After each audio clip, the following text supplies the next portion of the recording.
नमस्कार, सी न्यूज भारत में आप सभी का स्वागत है। मैं हूं आपके साथ रचा सिंह।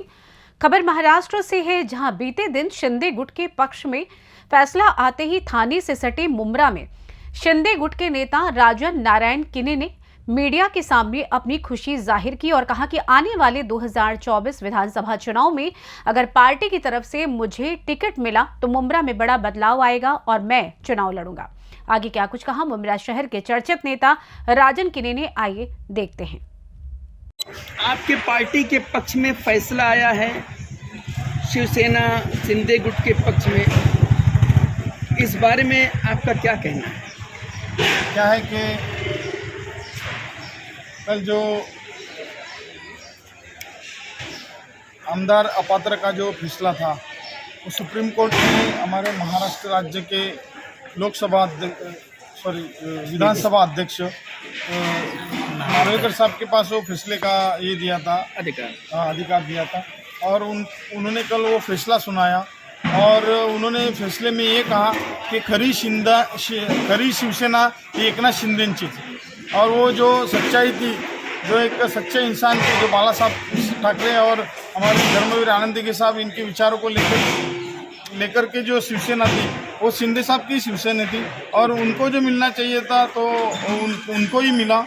और मैं समझता हूँ कि शिंदे साहब को मैं मुबारकबाद पेश करता हूँ कि वो एक ऐसा इंसान है जो इंसानियत का तकाजा है, इंसानियत के लिए काम आने वाला इंसान है। तो ऐसे इंसान के प्रति जो मालिक ने एक फैसला अच्छा सुनाया है, ऊपर वाले की तरफ से भी उनके हक में ही फैसला होना था, इसके लिए वो फैसला उनके हक में आया है। उनको फिर से एक बार मुबारकबाद पेश करता हूँ। और उनके साथ में जो आमदार लोग गए, जो उनको एक रिस्क लेके गए थे कि कुछ भी हो सकता है, तो उसमें शिंदे साहब ने उनको पहले ही अंदेशा किया था कि कुछ भी हो सकता है, लेकिन उन्होंने अपनी डेयरिंग बताई थी कि चलेगा, हमारा कुछ भी होएगा चलेगा, लेकिन हम आपके साथ है। आपकी जो सच्चाई है, आपकी जो लोगों के प्रति एक अच्छी भावना है, वो भावना के साथ में हम लोग आपके साथ में आएंगे। हम लोग का आमदार पद भी गया चलेगा, ऐसा उन्होंने आमदार लोगों ने कहा था और शिंदे साहब के साथ में गए थे।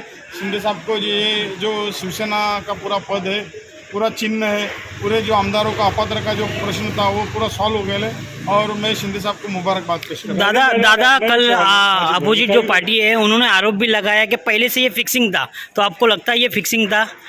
अगर इस जगह पे आप मेरे को बताओ, अगर इस जगह पे अपोजिशन रहती तो मैं समझता हूँ कि जो उबाटा गढ़ के आमदार थे उनके भी आमदार पद रद्द किए गए होंगे, अपात्र किए होते। लेकिन शिंदे साहब ऐसे नहीं है, या ये सरकार के जो नियम थे, कानून थे, उन्होंने उनके लिए कानून बना सकते थे कि इनका आमदार पद रद्द हो, लेकिन वैसा कुछ नहीं करते हुए उन्होंने उनके भी आमदारों के पद आबादित रख दिए, उनको भी रद्द होने नहीं दिया।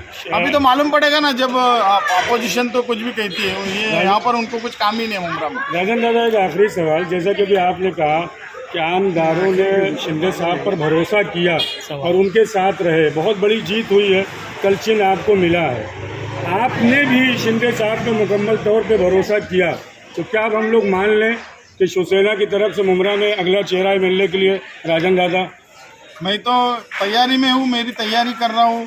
पार्टी जो भी आदेश देंगी वो पार्टी के आदेश से अपन चलेंगे और मैं समझता हूँ कि इस बार तो मुंब्रा में 2024 में जो बदलाव है वो बदलाव तो होगा ही, क्योंकि आमदार कोई भी हो, लेकिन यहाँ पर जो 15 साल जिसने राज किया, लोगों के दिले पे नहीं राज किया, बदले की भावना पे राज किया, तो ऐसे आमदार को अपने को यहाँ से हटाने का है, इतना ही मैं कहूँगा। महाराष्ट्र से सी न्यूज संवाददाता मोहम्मद सलीम की रिपोर्ट। जाहिर है, शिवसेना के 16 विधायकों की अयोग्यता के मामले पर महाराष्ट्र विधानसभा के स्पीकर ने फैसला सुनाते हुए शिंदे गुट को ही असली शिवसेना करार दिया था और शिंदे गुट के 16 विधायकों की विधानसभा सदस्यता बरकरार रहने का फैसला सुनाते हुए स्पीकर ने उन्हें योग्य ठहराया था। स्पीकर के इस फैसले पर एकनाथ शिंदे सरकार का भविष्य टिका था। वहीं इस फैसले के आने से उद्धव ठाकरे की पार्टी को बड़ा झटका लगा है। फिलहाल इस खास रिपोर्ट में बस इतना ही। देश दुनिया की तमाम खबरों की जानकारी के लिए आप देखते रहें सी न्यूज भारत। हर खबर आपके साथ, आपके